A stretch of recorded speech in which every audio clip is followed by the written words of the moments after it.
Four Knights of the Apocalypse chapter 240 is officially out, and this was a really chill chapter while also giving us a sense of foreboding for what the future has entailed, and it confirms, essentially, there is, at this point, no connection between the Knights of the Holy Grail and Merlin and King Arthur, but we are going to be getting that real confrontation right now, seemingly going to cap off this section of the arc, and we might actually get why the Holy Knights of the future are basically here.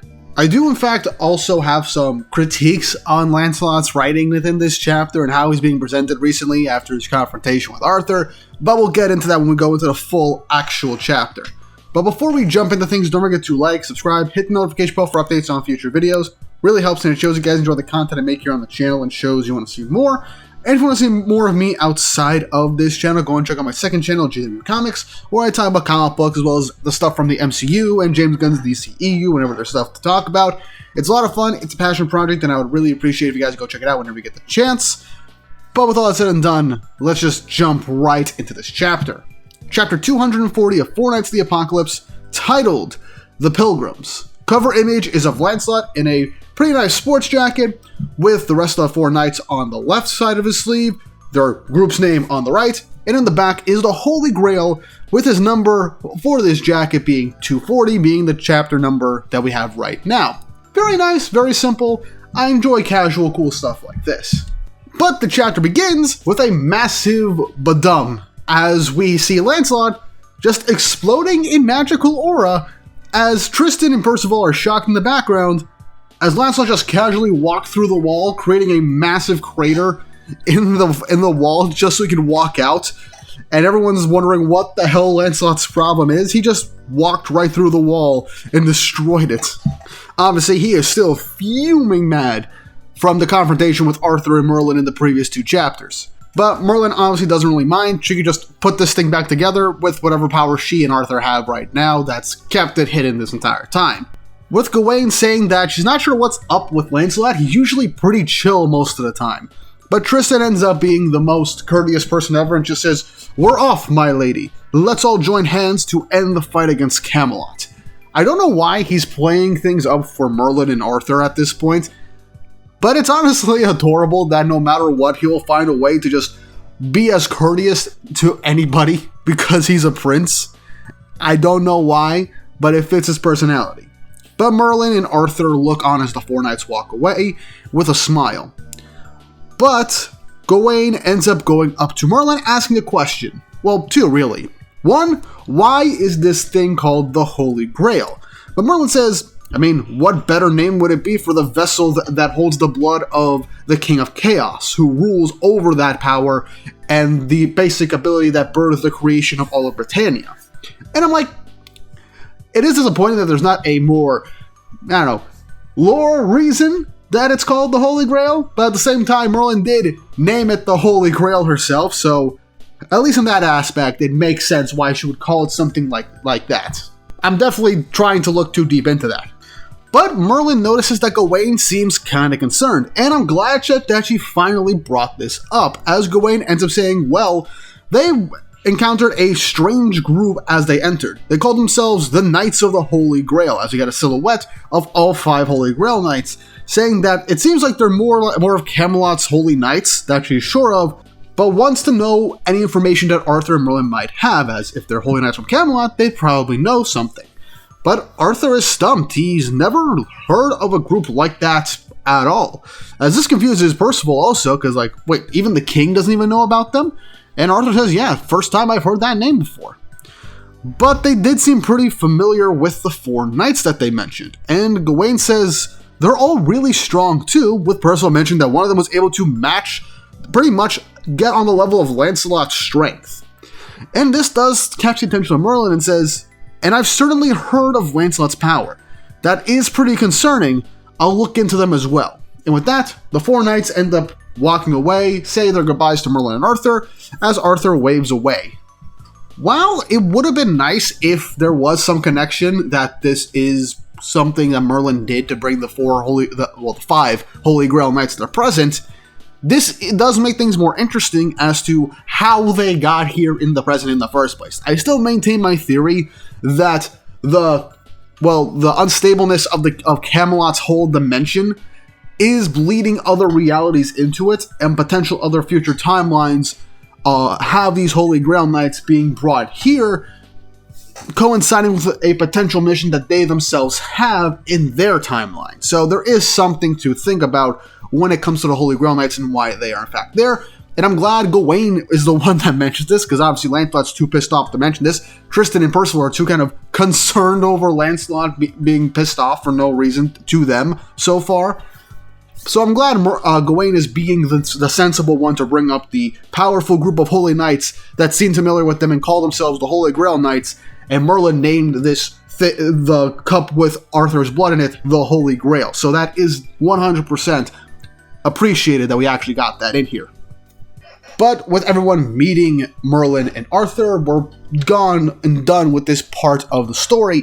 I can't wait to see Arthur again, because I do think we're building up to the point where Arthur is going to have to gain his strength and confidence back so that he himself can fight off Cath and regain the full power of chaos towards the end of this manga, or before the next era of this entire series for all we know.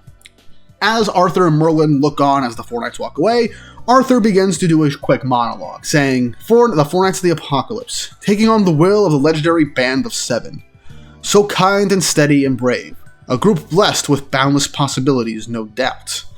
But instead of agreeing with Arthur, Merlin says something concerning, saying, "That one in particular seems precarious to me," which catches Arthur off guard, as he asks what she means by that.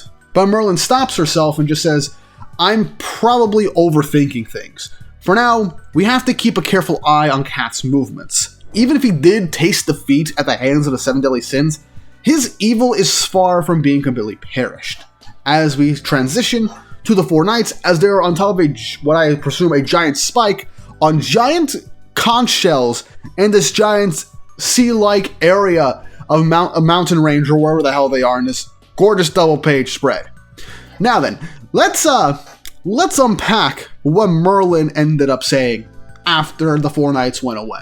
When Merlin said that one is precarious has a number of definitions, mainly like a situation that's very dangerously unstable, insecure, or unpredictable.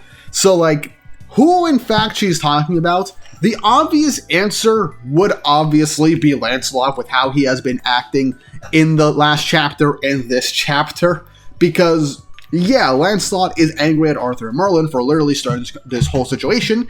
It's more so Merlin's fault that caused all this horrible stuff to happen, but okay, and everyone knows my thoughts on the matter. However, Lancelot is the easy option to really think about due to how he's been acting lately and the immense power that he emanates from himself. Obviously, his magic power in general.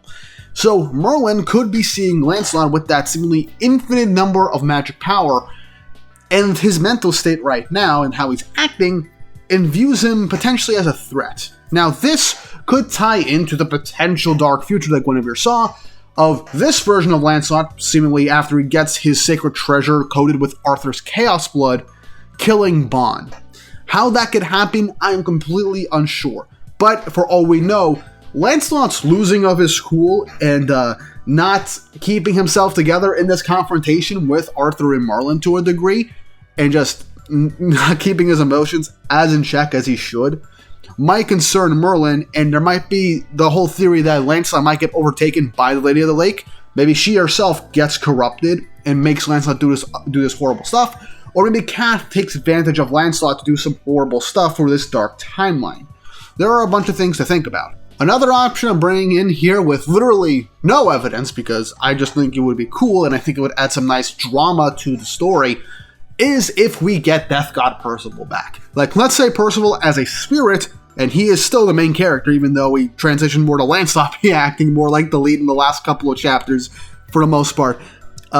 It would be interesting if there was a portion where Percival ends up getting corrupted, maybe by Cath, since Cath has the power of chaos and the power of, creation of the universe. Maybe some connection to the life spirit that Percival is could corrupt him and making him an unstable element in the battle against the Four Knights. And who knows, maybe Percival is the reason why there are fake versions, according to the Holy Grail Knights, in the future. That'd be interesting to see. I would like to see that. But again, it would have to make sense. And I do think that the safer option, based off of Merlin talking like this, is Lancelot. It's the most obvious thing, and while Nakba can pull off some pretty cool and interesting twists, and even if it's obvious, can present them in a really interesting way with good build-up and pacing when it comes to that, and presentation, the obvious thing does tend to be true. That's been this story like 95% of the time. So like, when in doubt, when it comes to Nakaba's writing style, go with the more predictable option. But back to the chapter, Tristan is trying to talk to Lancelot, asking what was with all that stuff earlier. It was so out of character for him. But Lancelot tries to laugh it off, saying, "Oh, you think so? What do you even know about me?" With Gawain and Percival just looking at each other, and Tristan gets an idea and starts gleefully listing a shit ton of personal information like he is the literal wiki page for Lancelot. Stuff like where he was born, who his parents are, his fairy abilities that he inherited from his mother, how many forms he can take, and what are the ones he prefers. Obviously, he prefers the fox and the larger fairy. He also says his birthday is April 29th, blood type B, he's right-handed, and his magic ability is called Hazy Moon. I think this is the first time we actually get Lancelot's magical ability said in series, but someone please correct me if I'm wrong, because it has been a bit since I've reread Four Knights, so I could in fact misremember that, so let me know in the comments. Heck, even lists a bit of his personality, like Lancelot never lets any type of competition rest until he wins, and his hobby is just performing maintenance on his favorite weapons. And he even is about to say what Lancelot's favorite toys are, with Gawain about to burst out in laughter. Like, this is the most embarrassing thing you could say to one of your oldest friends within a group of your other close friends that don't know him as well as you. And so Lancelot just cuts him off right now and be like, "Stop acting like you know a damn thing about me at all. What, you're gonna name the woman I love next? You know that too?" But this kind of stuns Tristan, for an instance, as Lancelot realizes he fucked up, and now all three heard what he said, and now they're all about to grill him over the fact that he apparently is in love with someone, a woman. And so they're like, "Wait, who is this? Do we know them? What exactly is her name? Acting like you don't care about women too? Wow, you are crazy." Lancelot pauses for a minute as the three of them, with their hearts racing, are anticipating his answer. But Lancelot just says, "What? I didn't say anything," as he's just dodging the question just the entire damn time. And all the knights are just trying to grill him about it, asking him, what, why is he hiding this? Did we didn't mishear you? Stop trying to change the whole subject matter that you just walked yourself into. And I do find that the entire conversation at this point is honestly, well, I would say funny, because this is something that your friends in real life would grill you about if you slip and say, "Oh, I have something like, oh, I have a secret girlfriend," or "There's this girl that I like," and then everyone will grill you on it to get as much information out of you as possible, and you try and just salvage the situation no matter what. That's a very realistic thing that happens. Lord knows that's happened to me. And I like how all this stemmed from Tristan just listing how well he knows Lancelot due to their childhood together as best friends. Now they're still walking. Tristan is starting to pout as Lancelot is just walking forward, just not trying to engage with the conversation. And then it clicks for Tristan, saying, "Could it be that your anger towards King Arthur has something in common with this woman you care for?" As this does get a bit of a reaction out of Lancelot, as he then kicks Tristan square in the chest, knocking him back into Percival's arms. I was wondering, what was that for? As then a giant eelfish thing comes and was about to eat Tristan without anybody noticing, and so they dodge out of the way, with Lancelot saying, "Keep that yap going and you'll end up getting gobbled up." Gawain tries to launch a fireball at it, but it swerves out of the way, as it's a pretty tricky, slippery bastard. But Lancelot tells them to save all that for later. They got company. Now, before we move on with the chapter, I'm just going to address this right now. What the heck is going on with Lancelot's character right now? Because the stuff that's going on with Guinevere, you guys all know my initial thoughts and issues I personally do have with the relationship of the characters at this point of the story. And now the fact that Lancelot is basically confirming, like offhandedly, that he is actually falling in love with Guinevere, who is 14 and he's 18 at this point. So I get that it's medieval times based in and things are different to a degree. Doesn't make it less weird. But that's not really my issue in this chapter, though. My issue is more so in the character writing department, because while I do like Lancelot getting angry on the behalf of Guinevere for the suffering that she has entailed, my issue is that it just more so feels like Lancelot is getting Flanderized to being the Guinevere protector, Guinevere avenger at this degree. Because every decision he's making at this point and his emotions are purely based off of what's going on with Guinevere. We're not really seeing more of like why he personally has problems or is making decisions at this point. It really just feels like we're tying all of Lancelot's development to Guinevere exclusively at this point. And while initially when it comes to like romances and stories and romances dictating how characters tend to act and progress through a story, usually I don't mind that. But recently it just feels like everything Lancelot is doing right now is only for Guinevere, despite everything else going on in the story. And it's to an intense degree because he's getting mad at Arthur, who is also technically a victim of Merlin's obsessions for knowledge and power to discover things to fill that void in her. And now he's taking it out on the others. So like he's losing a grip on himself. Now I do feel like this could end up turning into a more interesting and in-depth story going on in the future. But at this point, it does feel like Lancelot is getting just slotted squarely in the role of just Guinevere's protector at all costs. Damn anything and anybody else. And I do want things to like be a bit more nuanced and have more like actual branching depth. But it does kind of feel like we're like entering that zone of that's all we're going to be getting from Lancelot in the future for all we know. Again, could lead into something interesting going forward. The story is not over yet. But that is a concern I do want to bring up. But now it's time to get into the climax of the chapter, as after everything with the eel and, Lancelot's whole pseudo-confession, the four knights got company, as you then see the Knights of the Holy Grail appearing above the four knights, ready to jump them. Obviously, Cardiez is invisible, so it's just four of them. Galahad, Ysaye, I keep pronouncing it wrong, Lohengrin, and llywarch. I think I'm pronouncing her name right. But anyway, they're right above the four knights, and Galahad lunges towards Lancelot, but Tristan pushes Galahad out of the way with an arc, knocking him back. Galahad gets his footing, but Lancelot is just telling Tristan not to pull any of that crap again, with Tristan just smugly smirking, "There, now we're even for you kicking me in the chest and saving my ass." Percival gets ready to face off against Lohengrin. Gawain is getting ready to face off against llywarch, but she notices that Gawain has the Holy Grail and lets everybody know that that the four knights are holding the Holy Grail. Percival is wondering, wait, how do you even know about the Grail in the first place? But everyone's still thinking that the four knights are all fakers. Galahad says, "So the false heroes are also thieves now? You're all truly beyond redemption." Lancelot's still pissed, ain't having any of this, and is just saying, "You guys better get ready for what's coming to you." As him and Galahad, in a brief panel, trade some blows and back off each other, Galahad, facing his future father, says, "Don't even bother. If anyone could defeat me, it'd be none but the true Lancelot." And Lancelot's rebuttal, "Oh, okay. So if I do beat you, does that prove I'm the real one?" Which is how the chapter ends. So yeah, overall, very chill chapter. Nice setup that Merlin and Arthur don't know what the Holy Grail Knights are, but that Merlin has some concerns over one of the four knights, obviously seemingly being Lancelot. I do have concerns over Lancelot's whole Flanderization. That seems like it might happen, but I have faith it might not. But the concern is still there. And I still have issues with the Guinevere and Lancelot relationship if it happens like at this point in the story and not after one more time skip to kind of make it less weird, in my opinion. And now we got the confrontation of the Holy Grail Knights and the Four Knights for round 2.